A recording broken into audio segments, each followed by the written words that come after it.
when this is all over, and you'll be able to share it with others as well.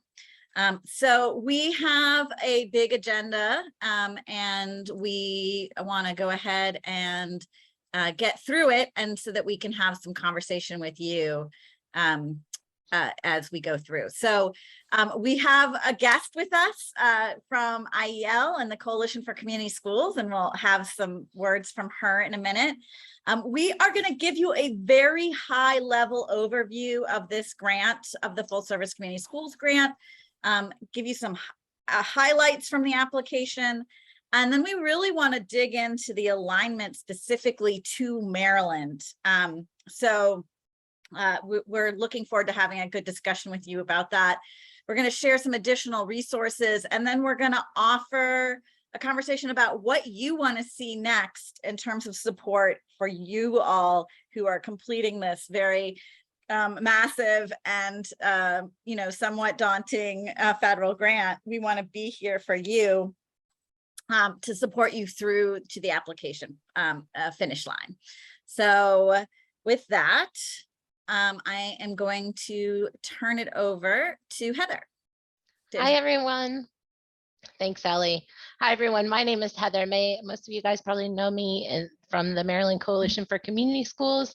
We are under the MOST umbrella. We got started in 2016, kind of in response in Baltimore City to the need for coordination between the out of school time and after school world and what was happening in the city schools. The things that we do, we unite stakeholders. So we bring you guys all together to talk about things like grants, things like policy making, things like implementation troubles. We also do a lot of advocacy work on the state and local level to get better policies and funding in place for all of our community school stakeholders. And then we do technical assistance and professional development like this, and like what we hope to do after this to help you guys get this grant applied for and won. Thanks. I'm gonna turn it over now to Jolene Collins, who is here from IEL. She's the Regional Deputy Director of the Northeast Technical Assistance Center. We're very happy to have you here to speak to this grant, and we would love to hear anything you'd like to share with our folks from Maryland. I'm gonna turn it over to you, Jolene.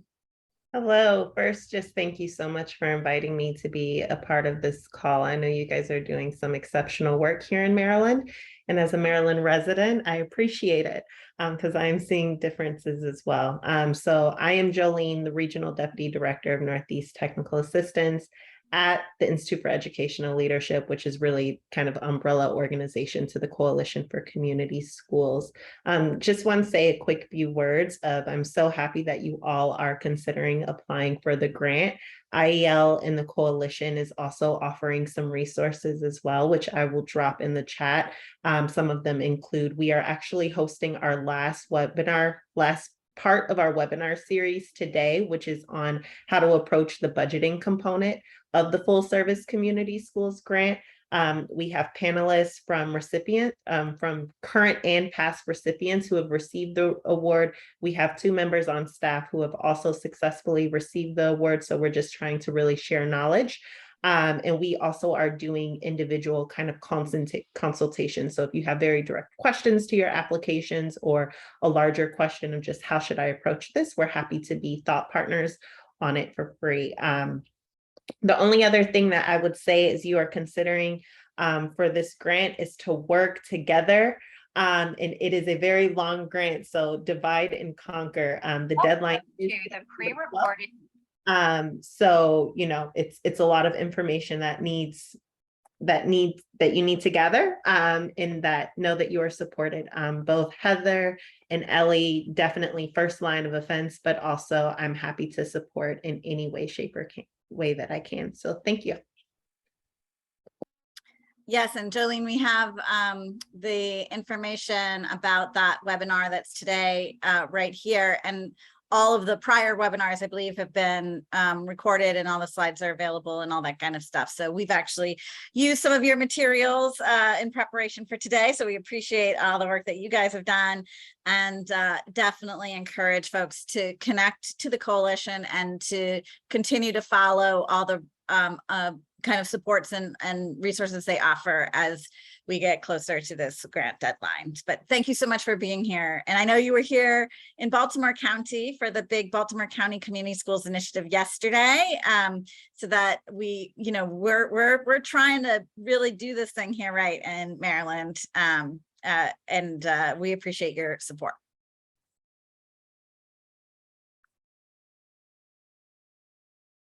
All right, Heather, can we go to the next slide? All right, so this slide may seem a little overwhelming. My favorite document, however, that is on the US Ed website for the full service community schools grant competition is actually this. This is a page from it, and it's kind of breaks down the grant into a little bit more of an infographic and chart form. Because if you have read the notice and you have looked at all the application guidelines, some of it might seem a little bit, it's not your typical, it's very typical of federal grants, but maybe not of your typical sort of more philanthropic grants or even state grants. It's a lot to kind of dig through. And I feel like this document takes all the very important and pertinent information and puts it in one place in a kind of readable couple pages for everybody. So highly recommend. I just put the link in the chat. You know, before we jump in a little bit, I want to ask everybody if they feel like I should delve more deeply into just the overview of community schools and the 4 pillars. I think we can take a little poll just by the participants in the chat. I feel like most of you are already pretty grounded in the community school space and into the language of the 4 pillars that is also included in this grant opportunity. But if you want some more deep dive into that before we kind of jump into the technicalities, we've been really focusing on the technicalities of this grant on the slides because we feel like you guys already understand and appreciate the breadth of community schools. Karen says, agree, no deep dive into the pillars. Anybody else? Excellent. We read our room right. If you ever want some more like content-based discussion on the design of community schools, that is something we can go deeper with in additional technical assistance sections. But we assume the audience here are people who are already on the ground implementing this work. So we wanted to go straight to the grant itself. So what we have here is just a few things we want to kind of lay out for you. One is that at each level of the absolute priorities, the minimum grant award is 75, but the range of the possibility of grants grows depending on the scale that you're applying at. Also, you should know that these projects can be up to 5 years. You should understand your eligibility, and we will point out that as we go along, some of the Maryland specific issues around eligibility. And you have to apply with the absolute priority 1 or absolute priority 2, which actually for Maryland is going to be mostly absolute priority 1. And then you can apply for other combinations, which we'll show you a fun chart on a little bit later. For each of the other absolute priorities and the competitive priorities, which we will also discuss in more detail. We also really wanted to point out the definition of consortium, because we think we'll we'll be talking in the Maryland context a little later, but it's really important for you guys to see how many specific entities are required in order to make sure that you're meeting the requirements of each absolute priority. So don't worry, We're going to go through each of these absolute priorities in a second. We're going to get more in depth. I just really love that document that I mentioned that I also put in the chat, which is also in the slide. It is, I think, the just most coherent way of looking at this grant and kind of breaking down the pieces of it. Heather, anything you want to add? Yes. Hey, Ellie. That is the estimated number of awards out of the grant pool. I will mention a couple of other things right now is that so the amount that was appropriated for the full service community schools grant this year, we're anticipating that's actually going to grow next year. And at least remain the same, if not even potentially double. And even going through this process of applying for the full service community schools grant, this year will put you, even if you don't get it this year, this application process, it will put you in better stead for the second time this grant program opens, and will open with a double amount of funding. We cross our fingers if advocacy is successful. So I recommend that even though this is an incredibly competitive grant and you may apply and not get it, that it actually helps you in your process to apply now. I'm going to ask Jolene to second this for me. It will also show, it will help our advocacy if many high quality applications are presented and are not able to be funded. Because if we don't get that many applications, then our goal of doubling, tripling, increasing this funding is going to be, it's going to be very much more difficult. Jolene, can you weigh in on me on that? No, that is absolutely correct. Policymakers especially are counting the number of applications to help determine how much money should be allocated for future years, especially next year. So even if you don't receive it this year, certainly apply, as it helps make the case for future years. Thanks. You're absolutely correct, Ellie. Absolutely. All right, Heather, you want to go to the next slide? Yes. And I'm sorry, I had to turn my camera off. Everybody froze. So sorry about that. That's okay. Now you look you're Heather, who looks like me. I need That's right. I'm Ellie now. Okay, so I just wanted to draw everyone's attention to this timeline, because TikTok, here we go, closer and closer to our due date, and we know that everybody has kind of a small window here to do any kind of technical assistance and get this application together. The notice of intent to apply is August 12th.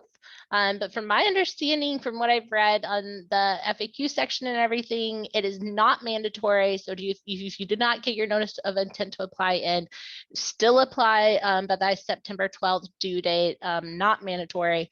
So don't stress yourself out too much on that. Applications are due, that means submitted in grants.gov on September 12th. They will review them, I think it's by November 10th, not just specifically on, missing that preposition, but, and then your grant awards are going to be December 30th. And I'm gonna take just a very quick pause. We have Claudia here now. Do we want to skip to the evaluation part? Yeah, just a couple other things we wanted to emphasize on this logistics piece before we move to Claudia, is that one, take some time and familiarize yourself with the grants.gov platform and really look at the program application guidelines, the packet around the logistics. One thing that is new in federal grants is that you need a SAMS number as opposed to a DUNS number. Make sure that you have some of those logistical things can really trip you up if you're looking at them at the last minute. So I recommend really getting in there early, feeling out how that platform works for you, following all the instructions in that application guideline, and start putting your ducks in the row for all the documents that you're going to have to submit in addition to the narrative pieces of this application. So just it's a lot of logistics, but those logistics are the things that can make or break your application when you're down to the deadline. You may think you have it all your pieces written and your program design done and everything, but then making sure you have all the MOUs, the agreements, the letters of support, the additional fiduciary documents that are required by this grant. Start putting those together in a folder for yourself now. And as I said, get on grants.gov and really get yourself familiarized with that platform. Thank you, Karen. Yes, you're going to need that letter of support from your superintendent. These kinds of things, these are the things that make these applications more challenging. The other thing that we think is make or break on this application, and we have heard this from people who review the full service community schools grants, is that it is often the evaluation section of the grant that separates programs from each other in terms of the success of the program. So we're going a little out of order in our slides so that we can bring in Claudia, who is a researcher at UMBC, to just provide a few tips in thinking about your evaluation process. Hey, good afternoon, everybody. I am sorry, I'm just able to be here for 15 minutes. That's why I'm just jumping in at this point. So there's like a couple of big things that I'm going to mention, and please, if you have any questions, feel free to let me know. I would say, and definitely, as Ellie mentioned, the evaluation portion of your grant is super important, and I would say could be one of the most challenging pieces. And the reason why I say this is because the full service community strategy is so complex, and we have so many different programs and processes going on at the same time, that we need to be clear about how it is that what it is and how it is that we're going to evaluate it. What I would say is my advice to use focus always on the implementation process and the effectiveness process. So think about two different elements: implementation, so how the grant is being implemented, how the project is being implemented, have specific metrics associated to implementation, but also have a specific metrics associated to effectiveness. And when we think about effectiveness, we could think about issues related with school climate, partnership development. We could think about student outcomes. So what I would say is, like, be very specific about what it is that you are able to do and what you are not able to do. I would say that's one important piece for me. Two, I would say, and this may be my own bias, but when you think about evaluating the project, I would say look for different types of outcomes, right? We are very much, and we all care, and we are used to use also a lot of cognitive outcomes, test scores, achievement outcomes when evaluating our projects, and I think that's perfectly fine. But we also need to look at other important dimensions of well-being.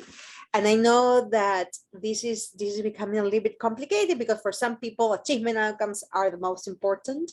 And I would say, yes, that's true. But we also have these intermediary outcomes related with attendance, related with climate, related with satisfaction, right? So let's make sure that we focus on a holistic approach when we're thinking about evaluating outcomes. Other advice from my own work or my own experience getting grants is, I would encourage you to combine and integrate both qualitative and quantitative approaches, and be very specific in terms of what are the strengths of each of the approaches, right? So when we think about quantitative analysis, ideally we could do an experiment that will be kind of the gold standard, I think, considering many institutes. Of course, we cannot conduct experiments all the time, but we could always use quantitative tools to do longitudinal analysis. What it means is to look at different points in time of data, or we could do some quantitative analysis to try to understand kind of patterns, generalizabilities. But I also feel it's very important to try to go in deep, to get this deeper understanding in which we go and we pay attention to details. We are part of the process. We are like observers. We are persons going into the work every day and taking notes. So combining a qualitative and a quantitative approach, for me, it's ideal. Let me see, what else can I say? Oh, okay. So in many cases, when I have read grants, researchers or policymakers do not look at the alignment between the theory of change and your evaluation. And that's fundamental. So the theory of change definitely is very much a very important component that should be embedded and embraced in different parts of your grant and should be connected to your evaluation approach, right? So bring back your theory of change when you're thinking about the evaluation. Let's see, what else can I say? Oh, and again, this is my own bias. I've been doing a lot of work in having what we consider a interactive evaluation. So when we're thinking about an interactive evaluation, I really feel that we need to involve everybody who is involved in the process, or participants into the evaluation process, right? So there's these new tendencies to think about, okay, how do we build this evaluation from the bottom up and consider also the main elements that we need to consider from the top-down approach. But here, perspective of implementers, of school districts, of schools, of participants, it's also very important. And in some ways, it helps us have a much more holistic and realistic understanding of the evaluation process. These are some ideas. I don't know whether we have questions. Is there anything that you want me to talk a little bit more about? Thank you, Claudia. I wanted to, we can take a question or two for sure. And I want to mention that one of the things that the Maryland Coalition for Community Schools is working on is building a local research practice network. We're meeting soon, and we will be talking within that group about how we can best support you all as applicants to the full service community schools around the evaluation piece. So we may be able to do another deep dive technical assistance section if that is something that folks are interested in doing around evaluation. And so if we have any questions, you can raise your hand or come off mute.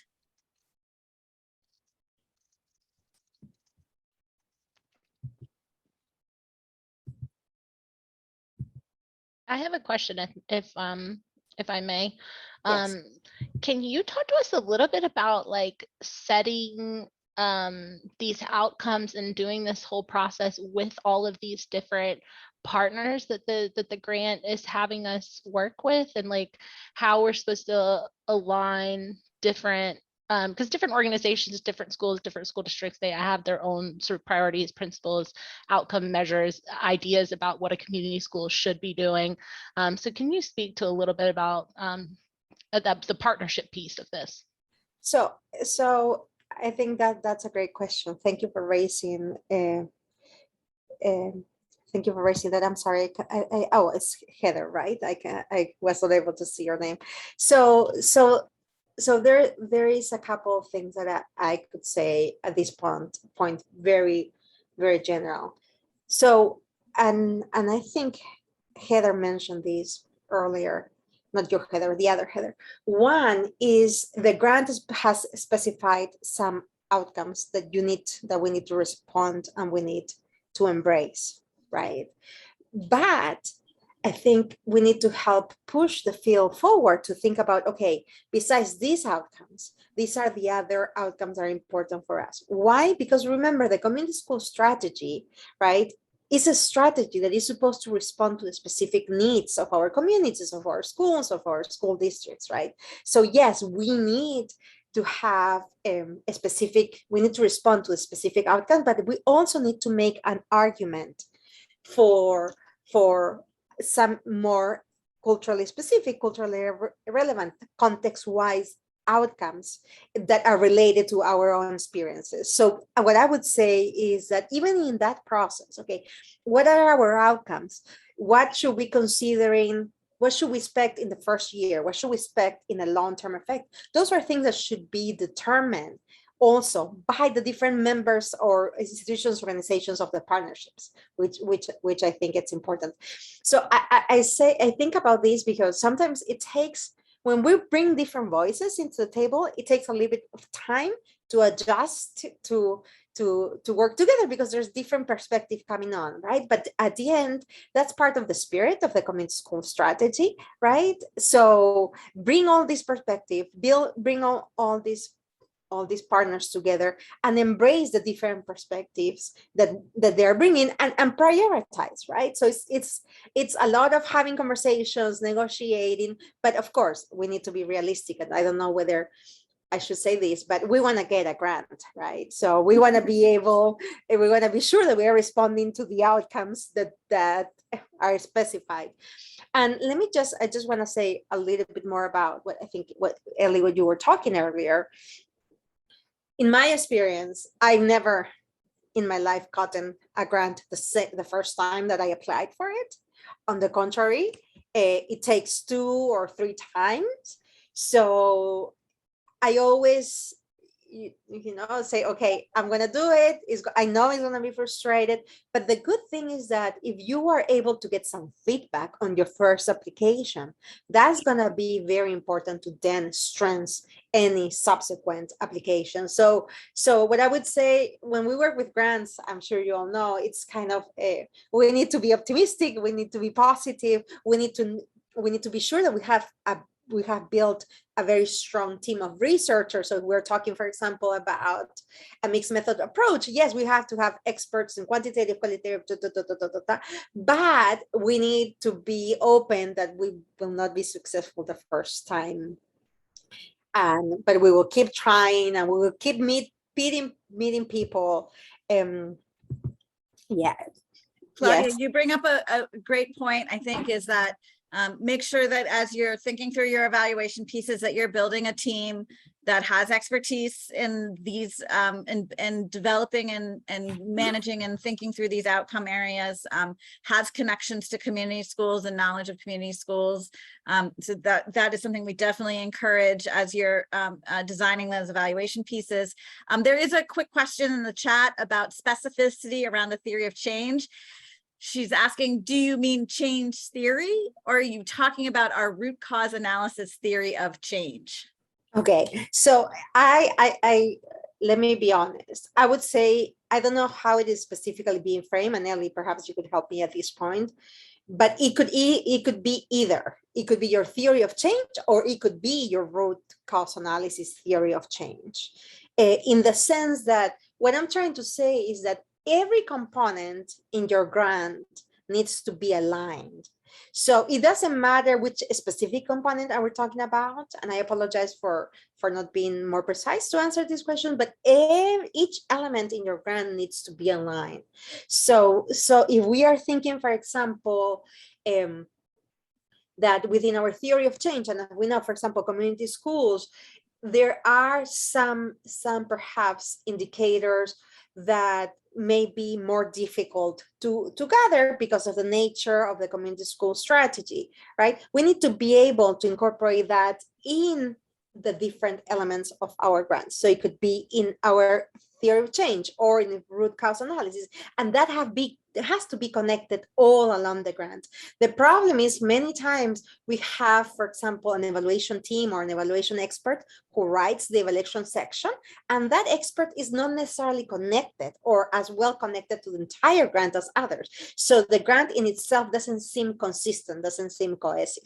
So this is what I could tell you at this point. So your advice would be to incorporate your evaluators in a more broad sense, Yes. not just in writing that evaluation section Yes, of the yes. grant. Yes. And then Jolene puts a really great comment into the chat about making sure that as part of the MOUs that are required for this grant, that you're including the data sharing Yes. pieces and who is collecting what and how you are making sure that you're going to have access to that data as part of the conversation.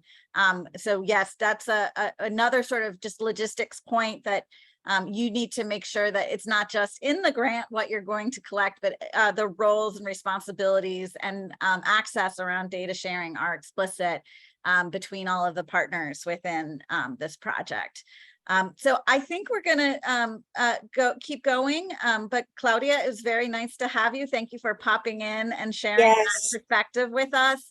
And again, I offer to everyone that we will potentially be, if this is of interest to you specifically, that could be one of our follow-up technical assistance sessions. So Heather, you want to bring us back to the top? Goodbye, Yeah. everybody. Bye. Thank you. Thank you. Okay, y'all give me just 1 second. Okay. So one of our application highlights was going to be on that evaluation piece, and I will put it in the chat in just a second. With our Google Drive, we have a lot of the slides and a lot of good notes on the different sections that are being graded, and one of those is your big comprehensive plan, which includes how are you evaluating this, and then like effectiveness and evaluation in that too. We're also going to talk real fast about, not super fast, but first about the absolute priorities. As Ellie mentioned earlier, I want to give a little time to talk about the consortium and who needs to be where when you're doing which priority. And then we'll also look at the competitive preference points that are part of this too. And then we'll kick it back over to Ellie to talk about the Maryland context and alignment to what's happening in Maryland and what grant programs and everything have been available here. This is a big slide. Sorry about that. Even the bullet points are briefer than what is actually said from the Department of Ed. I just wanted to make sure you guys all knew what you could apply for. And then I've pulled out a couple of little like tidbits for each one. As we said earlier, let me go forward first. Sorry, I'll come back to this. This is the slide I stole from IEL, so thank you, Jolene, on that. I really like this. So how this grant works is that you have to apply under absolute priority 1 or 2, and then you take on an additional priority 3, 4, or 5. I think this chart shows it really well about what the different combinations can be. As Ellie mentioned earlier, the absolute priority 2, which is the rural and low income school one, is only going to be applicable to Dorchester. So the vast majority of you guys then are going to be applying under absolute priority 1 plus absolute priority 3, 4, or 5. So let me go back here and we'll look at these all in more detail. So for the first one, absolute priority 1, your 2 or more community schools that have to be eligible under 1114B of the ESEA. So that's going to be your 40% farms rate poverty eligibility. For priority 2, we talked about that, just Dorchester, you have to have the same requirement under ESEA, and then you also have to have an LEA that satisfies these rural Department of Ed programs that are listed there. if you want to check and see if your school or whatever is on there, you can go through, there's like a checker thing. It's a link. You can go through. It's at the Department of Ed's website. I can put that in the chat or send it to you if you are super curious about that. Yeah, as of 2021, the only LEA that qualifies in Maryland is Dorchester. Yeah. So once you have absolute priority 1, I'm just going to go with that from now on. Absolute priority 1, then you can choose priority 3, 4, or 5. Priority 3 is going to be the capacity building one. Basically, the plan under that one is that you are conducting initial development and coordination activities with your different consortium members. You are either creating a needs assessment. You can use your first year to create a needs assessment under absolute priority 3 if you don't have one already, or leverage the needs assessment to help you coordinate those activities. And you're also building a lot of infrastructure. That's why it's the capacity one. So this priority section is going to be really good for our newer community schools. If this is your first real, doors open, not COVID super restricted year of implementation and planning, or if you're in that 1, 2, 3 year, this is going to be a really good priority for you. Priority 4, you are, it's multi-local education agency, right? So you need 2 or more community schools and 2 or more LEAs. So they're really looking at a sort of cross communication, cross development here. If the LEA only oversees a single school, you would only use a single school for that. And again, you have to have a needs assessment already. Priority 5 is a very interesting one and a very sort of a beefier one, if you will.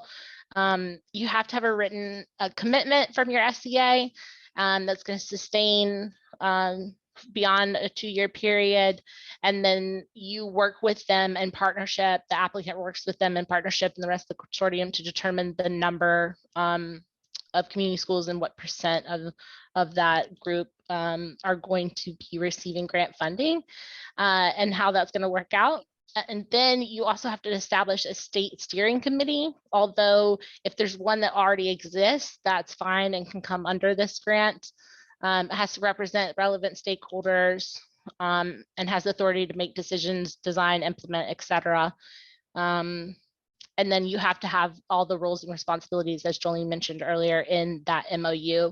And you are going to have preliminary MOUs just across the board for these priorities. I'm going to stop briefly because I know that was a ton. Does anybody have any questions about that? And I'll just say that it is our understanding that it hasn't been determined at the state level yet if there is the interest or capacity for absolute priority 5 in Maryland right now. So that may still be up and coming, and people should keep an eye out for it. But so right now, you're as at the local level, you should really be thinking about priority 1 and 3 or 4. Thank you, Allie. Okay. Questions? Sorry. I was going to say, I'm going to keep going. If you have questions about this while you're doing your application or anything like that comes up, please reach out to us and we can try to get your question answered.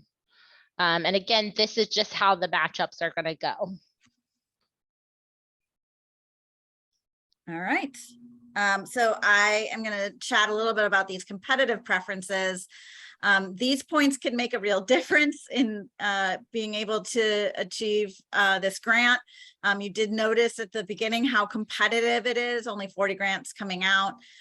So yes, so there's 5 points per competitive priority, and you can apply for under both of these. So you could really, really help yourself by doing them. And we think that Maryland's community schools, given our breadth and depth and diversity and the backbone of the blueprint and the just wealth of supports that are available to you, can absolutely meet both of these priority areas. And I mean, just really thinking about leveraging, again, and we're going to talk about the Maryland context and some specific slides coming up. But there is already so much work going on. There's actually a whole body working on cross-agency coordination at the state level. There's a lot of happening with SEL and supporting the health and mental health of students in Maryland. I think there's a lot to leverage. If you have, questions or ideas about how these, again, we could go in deep dives on either or both of these competitive priorities. But I think, again, each of you in your local communities have a lot of going on that you could connect to in one of these priority points. And we do encourage you to pursue them because just the nature of this grant is going to be so competitive that having those extra points will be important. Thank you, Ellie. We are back to this evaluation tips section. I just wanted to pause here for a moment and see, Ellie, if you or anyone else wants to add anything to what we heard earlier. No, I think just paying attention to the required outcomes and making sure those are included in your evaluation designs. And then being thoughtful about your I thought Claudia's point about incorporating your evaluator in a much broader way. Don't just send them the proposal and say, write this section. It will show if you have your logic model or theory of change all the way through to a thoughtful data collection process. Again, I think I've been told by people who review these grants that this is the place that differentiates applicants from the winning applicants from the ones that don't move forward. We're all doing very similar work in community schools. We're engaging families, we're providing services, we're expanding learning time, we're doing so. Where it's differentiated often becomes in how we're supporting it from an evaluation lens. So I just, we can't emphasize it enough.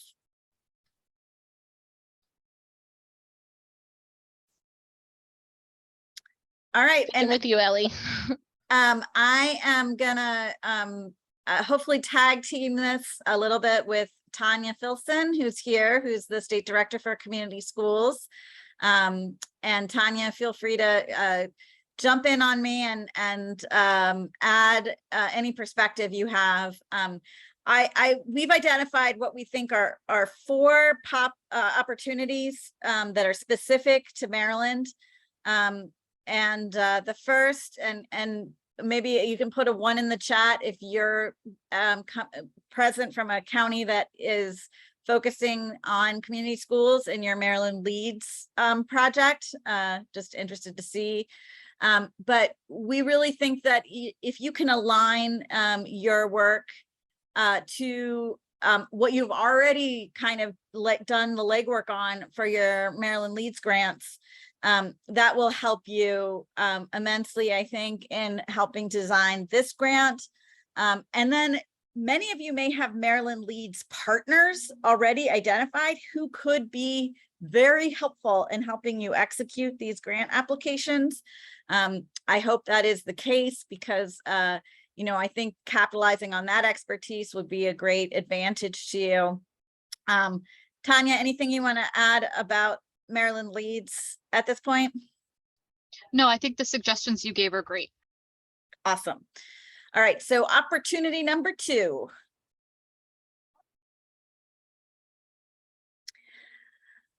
So we think that the other opportunity is really for you to make the case about how you can sustain your full service community schools grant with your future blueprint dollars.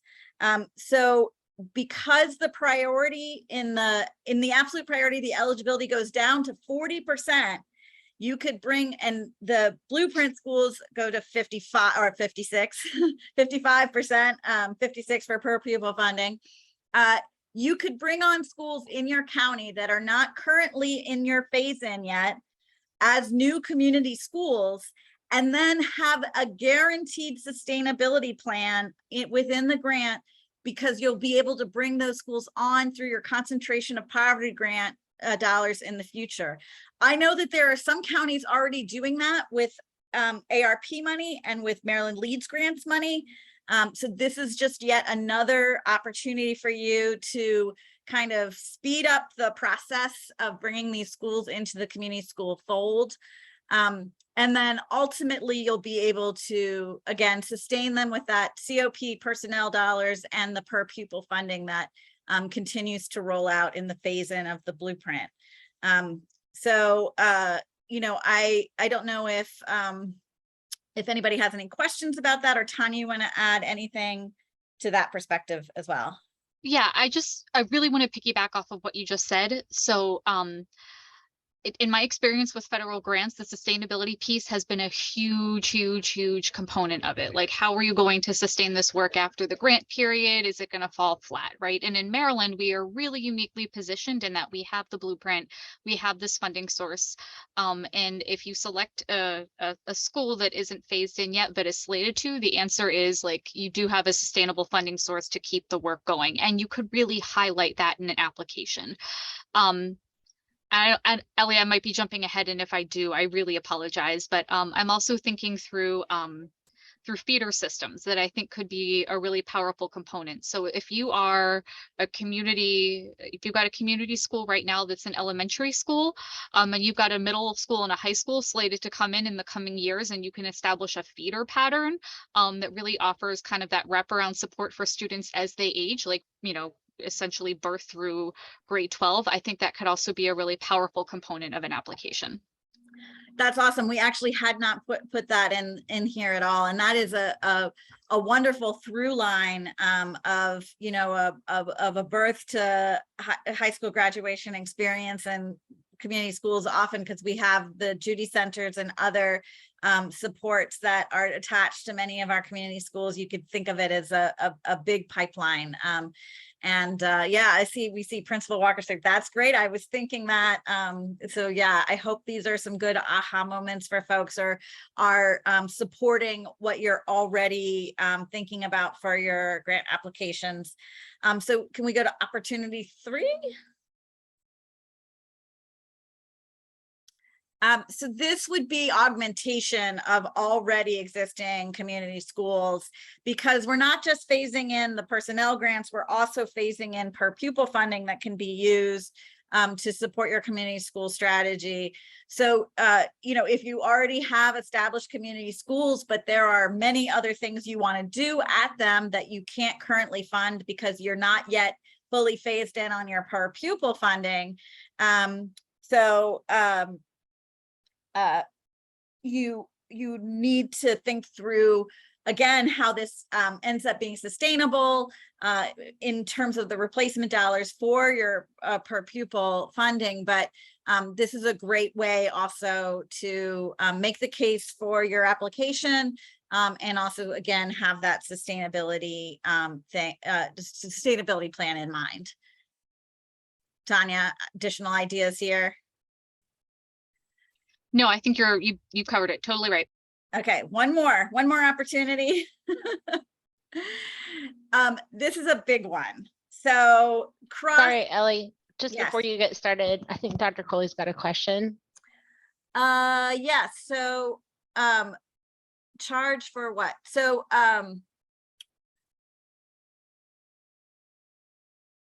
Jolene, do you want to clarify your answer here? It's really about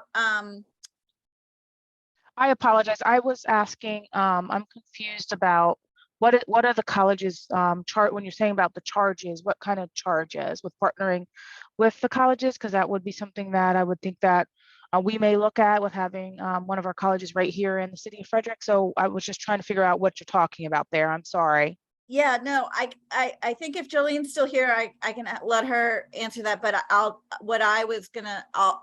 gonna give it a shot at it. So if you engage a university or college as your evaluation partner, that is going to actually conduct the evaluation for you, and you are including them in your budget, they often have an indirect that is higher than what DOE really wants them to have. And so you may have to make clear with them that because this is a federal grant, they need to keep their indirect, the overall percentage of what they're charging you for the evaluation needs to remain under 10% of the full grant. Or am I getting it right, Jolene?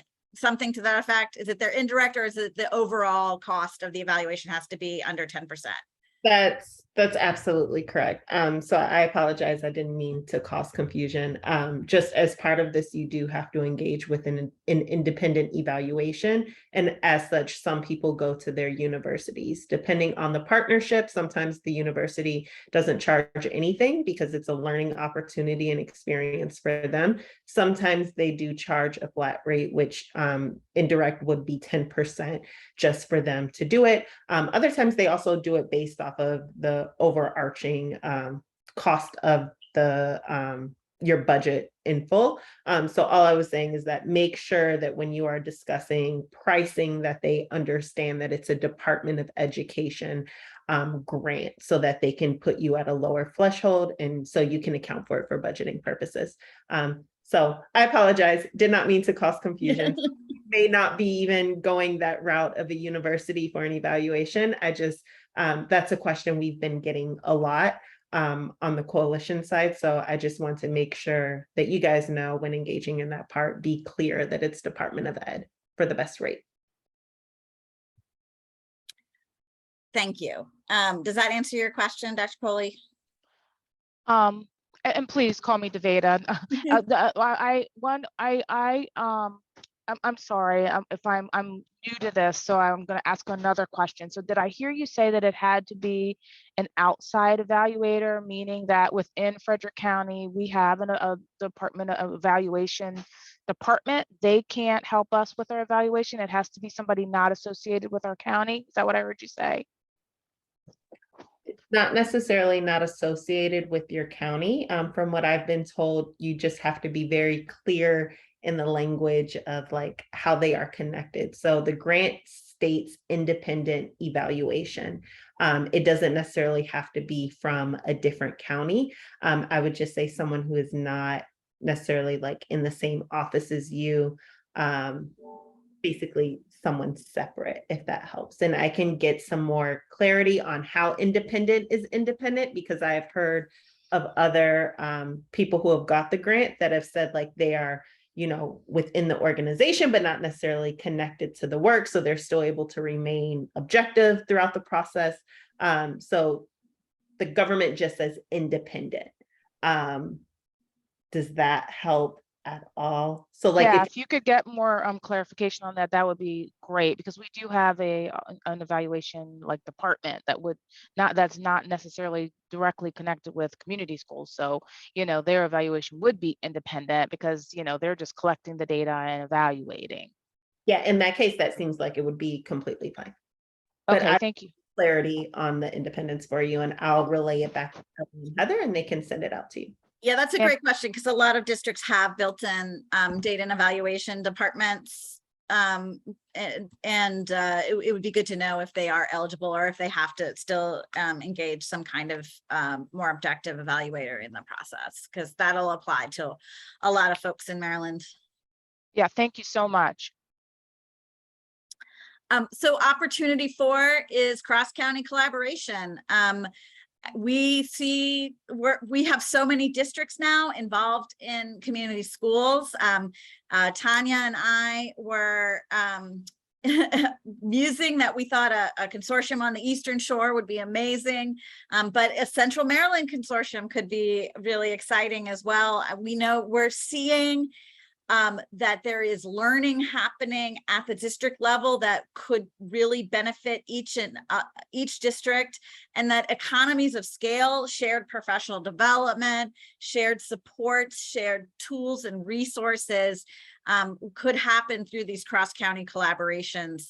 So we really hope that you will consider that absolute priority area 4 of that multi-LEA.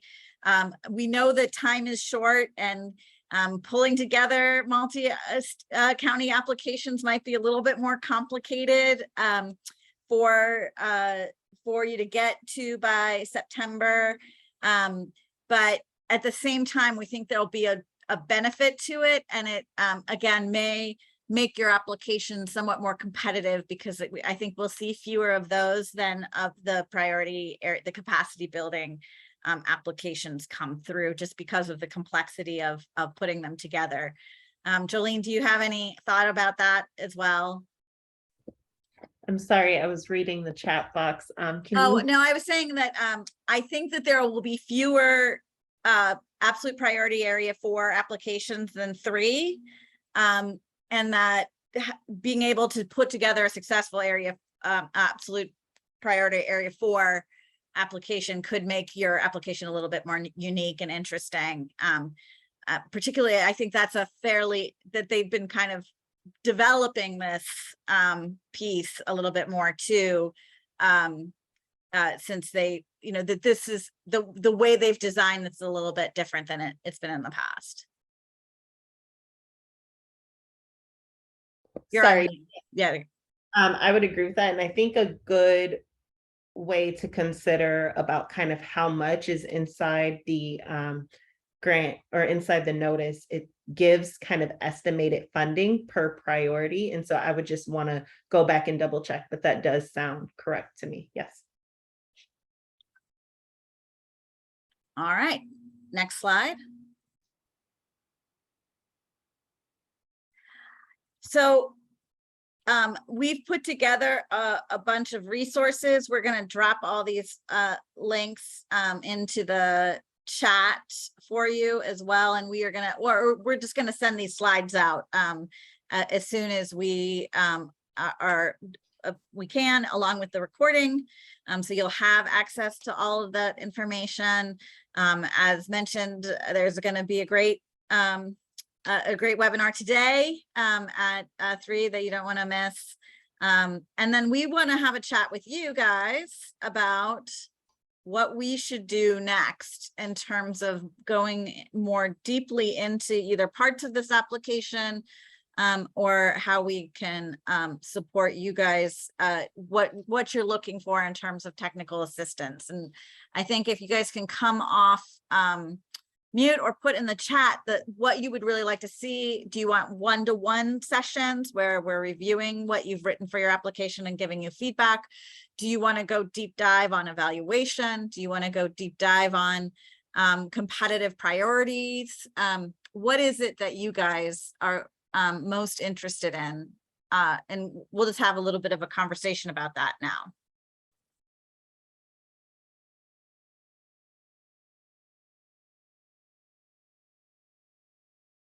Thoughts, questions? What can we do next that will be most helpful to you to reach September 12th? I would love some one-to-one. This is Deveda. I would love a one-to-one time. I need to, first of all, I don't get approval from our county that we're okay with going forward with this, but if we do decide, I think the one-on-one time and being able to go through like a draft or ideas, like you said, a thought partner would be really, really beneficial, would be much appreciated. Great. And then maybe, I don't know if there's even just like an open session where we could get on and just ask common questions or concerns, like just kind of have an open Google Meet to be able to pop in and ask some questions or those kinds of things. That might be helpful as well. Great. Others, are there other topic areas on that we've touched on? Okay, if I'm able to receive a letter from the superintendent, I would like to do it. Deveda recommended.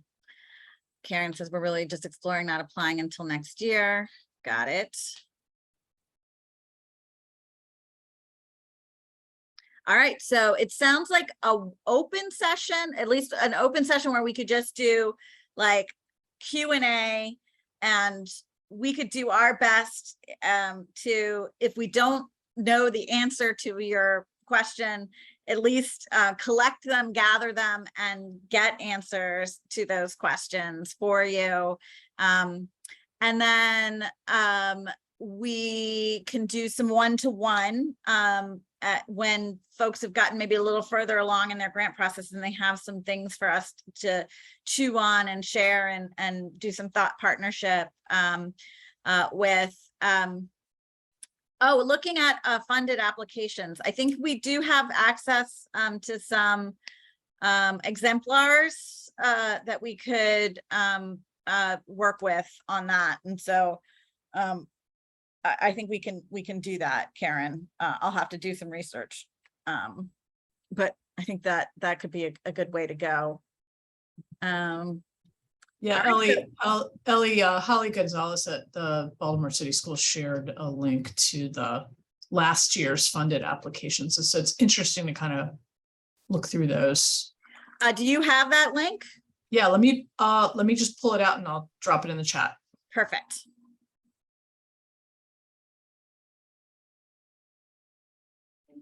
I have a quick question. Yes. Okay, the majority of the schools in my area where I'm located are. And where is that, schools. Principal Walker? I'm in Riverdale. Okay. Yeah, I'm in Riverdale, Prince George's County. Yep. And I need to check with my feeder school, my feeder middle school and high school to see if they are in fact community schools yet. Because if they're Wait. not, then this would be an excellent way for me to be able to plan out a grant that would allow us to have that time, that full time out, elementary, middle school, high school, which was my thoughts when I started seeing the absolutes that were listed, the absolute priority listings. But if they are already community schools, would I still be able to utilize them in the absolute? Well, I know I'm absolute 1, but the absolute 4. So absolute 4 would be if you were doing it in consortia with another district. Okay, so it couldn't be a community school within my district. It would have to be one also, like, You have to have more than one LEA for Okay. absolute priority 4. okay, So you would still be an absolute priority 3, but it is still possible to do like augmentation of current community schools in that priority area.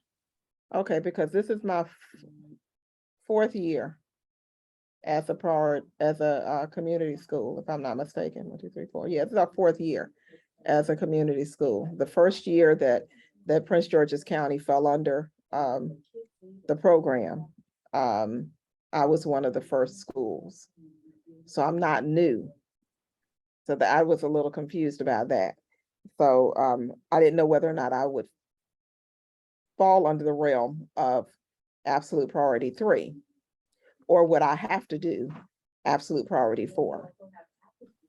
So that new language that I use, Principal Walker, is not something that's like in the grant or anything like that. It doesn't say you have to be under 3 years or whatever. That's just how Okay. I was categorizing it. Okay, So okay. you are good for priority 3.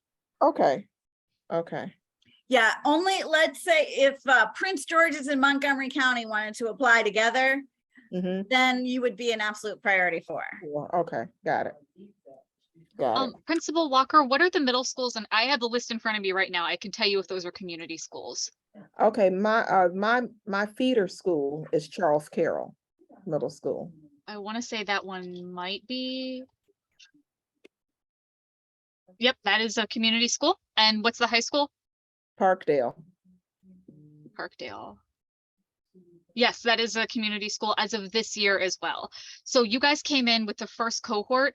Parkdale is brand new this year though. Right. So there is definitely still some room to do some capacity building for sure. And the Yeah. other part is, so those schools are definitely going to get the personnel grants, but not necessarily the per pupil grants. So you could still apply to get those schools the per pupil grants to kind of scale up some of their programming before that funding comes in at the state level. Okay, all right, because we received the per pupil Yes. this year, and as well as what the state already had given to us. So but the new schools coming in fresh did not receive that? No. I Okay, can't imagine I now have the list in front of me, but usually in the first year, you do not receive a per pupil grant at the Right. same time. I've only seen that happen once. So I would bet Parkdale did not receive per pupil funding this year. I don't know about Charles Carroll. I would check with your Office of Finance about that. I'll But, check with I'll call the principal Yep, and Yep. speak to them, because Yeah. if I wanted to create some level of a pipeline, considering our children, I'm a neighborhood school, so all of my kids walk. So all of my kids leave here, they go to Charles Carroll. They leave Charles Carroll, they go to Parkdale. And that's been like that for the past 18 years that I've been here. So I would think that this would be the best way for us to create something that would work I for think it's our kids. I think it's a great proposal, and I think that being able to provide the other schools with the opportunities to augment their community school strategy with Mhm. this full service community schools grant prior to them receiving the per pupil funding is a really, really good way to go. Okay. Yeah. All right, I'll start putting my head together. I thought I was done thinking about theory of changes after I finished that doctorate degree. Good Lord. Okay. All right. Thank you. Anyone else? We're gonna give you some time back today, I think, which is always good. Nobody ever complains about getting a little bit of time back. This is how to find us. We want you to reach out. Please, on the if you do visit the MD4CS page, and I'm gonna put a link in the chat again. You can sign up for the MD4CS specific newsletter. That is always a good way to keep in touch. We're still also building out, what the coalition looks like and how it operates and what it does. We have a brand new steering committee we're forming. We're just trying to get more structured and provide you with as much as we can to support your work. Heather, any last words? I think just send us a message if you want to talk through any of your application ideas. We can be pretty flexible with you guys to answer questions and have that open time as you need it. So just send us an email so we can figure it out. Yeah, I think what we'll do is we'll create a kind of sign up for office hours for some blocks coming into the next few weeks, particularly as it gets closer to the deadline. And then we will also schedule and post as soon as we can that sort of open question session that has been suggested. So look forward to both the sign up for office hours and the open question session.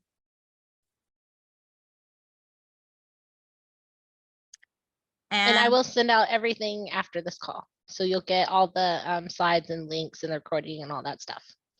Yeah, I'll put it, I recorded the thing to my own computer this time, Heather, so I'll put it up on YouTube and send you the link as soon as it's live. Thank you. Well, 19 minutes back to you. And we will be following up with you all soon. Thank you. Thanks, everyone.